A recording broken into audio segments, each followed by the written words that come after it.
Welcome back. We are visiting next on subjects that are near and dear to both his heart and mine with one of the former masters of the universe on Wall Street. His name is Bill Walton. He formerly was the president and CEO of a big firm on Wall Street by the name of Allied Capital. He has gone on to do other things, notably in Washington, D.C., on the transition team for President Trump, and also as president of the Council for National Policy, a leading conservative organization of which I'm proud to be a member. He is, among other things, though, at the moment, a host of his own television podcast show. It is the Bill Walton Show, a very important platform, I think, for exposing the subjects that most Americans are not paying nearly enough attention to, and that we must. And one of those was the subject of a program I was pleased to be able to participate in with a longtime friend and colleague, Roger Robinson, that aired last week. And Bill, I wanted to catch up with you about that and some of its important findings. Welcome back to Securing America, sir. Frank, great talking with you. So, Roger, of course, was one of those who played an outsized role in helping President Reagan, who I had the privilege of serving as well, develop and execute the strategy for taking down the Soviet Union by basically cutting off its cash flow. He has been championing for some time, among others, with our Committee on the Present Danger China, of which you are an important member, Bill, the argument that a similar kind of effort needs to be made vis-a-vis communist China, because we are once again, and frankly on a vastly larger scale, underwriting our most dangerous enemy through Wall Street's financing via American investors primarily. Bill, give us just an overview of the most important takeaways from Roger's comments on your program, and then we'll dive down a bit on what's the state of play at the moment. Well, you and Roger were terrific. It was a great show and a very distressing topic. And we've talked about this in the past few weeks or past few months, but the Federal Retirement Thrift Investment Board, which is a mouthful, has a lot of power. It controls where federal retirees can put their savings dollars, and it has options for mutual funds. And mutual funds, many of them BlackRock mutual funds, our old friend Larry Fink, are offering up portfolios that include many Chinese companies. And we've talked about that in the past. Virtually, whether directly or indirectly, every Chinese company is controlled by the Chinese Communist Party. Right. And they're involved in what they call their four warfare strategy, basically, whether it's direct kinetic action or whether it's disinformation or whether it's, what have you. The Chinese companies Economic warfare, they've all been weaponized. Yep. And so what we've been working on, Rogers and you and I have been working with a group of people, General Jerry Boykin among them, is to get the Federal Thrift Investment Board to stop keeping these companies in their portfolios. And to this point, they have not. Yeah. And it's still, they voted to continue to do it, but the jury's not out. I mean, we have got plenty of options to keep putting pressure on them, and we need to keep doing that to change their portfolio mix. Amen. Bill, you mentioned Larry Fink. He is, of course, the 800-ton gorilla on Wall Street, I guess one might say, some $10 trillion under management of his firm BlackRock. He has been a driving force not only behind this idea that we ought to be investing more and more and more of our investors' resources in communist China, but he's also been championing, ironically, a program that is absolutely at odds with the whole Chinese Communist Party's agenda, namely environment, social justice, and governance. And this week he, to my astonishment, announced that, oh, no, I'm not going to be the environmental police. Tell us what that's about and whether it portends maybe a change on China as well. Well, Larry Fink has been the poster boy for ESG investing, directing his $10 trillion of Blackstone money to vote in favor of ESG proposals and all the proxies of all the major corporations.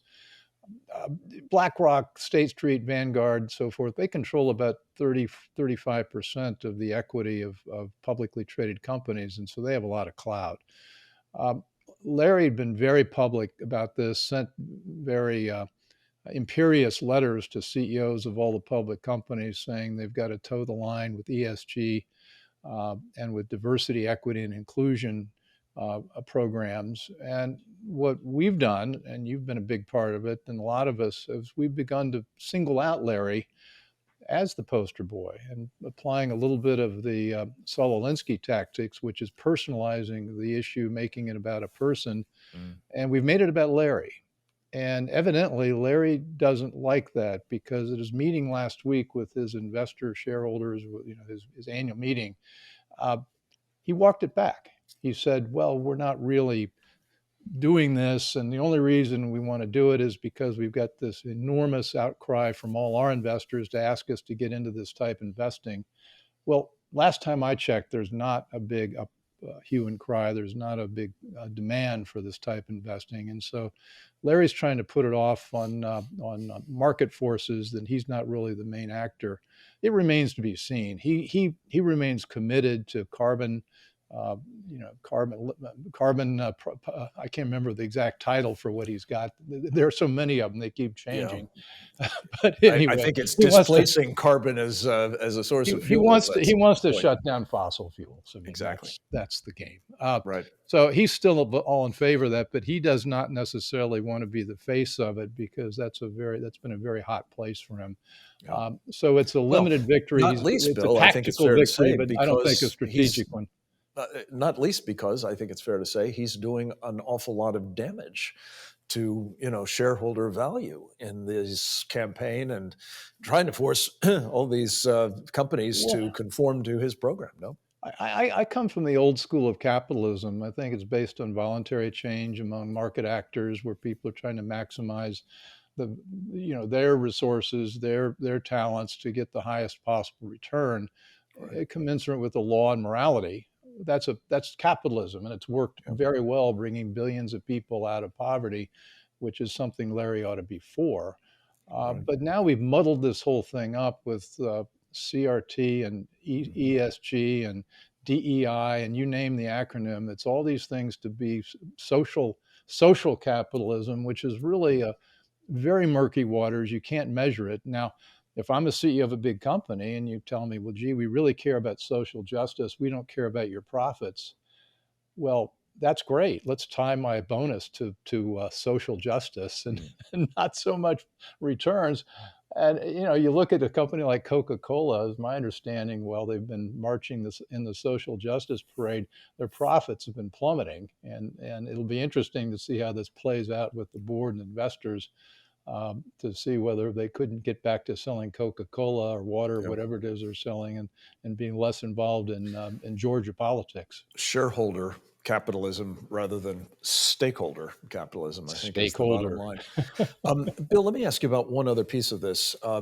There is evidence now that the Biden team is not only going to ease the tariffs that Donald Trump imposed on the Chinese Communist Party and its companies during his presidency, but he's also, I'm told, beginning to walk away from an executive order that he promulgated that essentially built on one that Donald Trump had put into place, essentially saying American investors cannot hold the shares of companies that are in China involved in either national security threats or human rights abuses.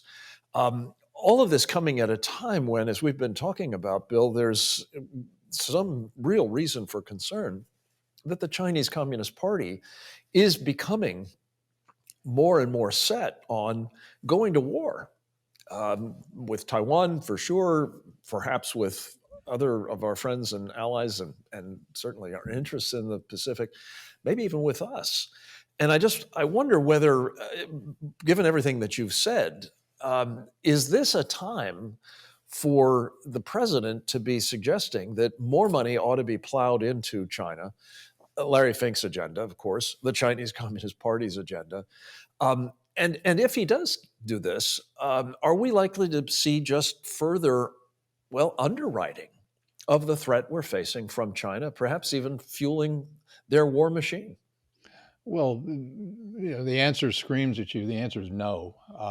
China, let's set aside for a moment their strategic aims, which is defeat the United States and be the global hegemon. But let's just put it in practical terms as an investor, my world. China's become uninvestable. I mean, it used to be there was a Chinese Communist Party overseeing basically a capitalist system, and then Xi has come in and cracked down on the capitalist part of it and begun much more directional in terms of what it's doing with Chinese companies. And if you're an investor, you really have to worry about what the Chinese Communist Party could do to the company you're investing in. So, Amen. A, they've got extremely ominous strategic agenda. B, economically, it doesn't make any sense. There's been very little money made by American investors in China.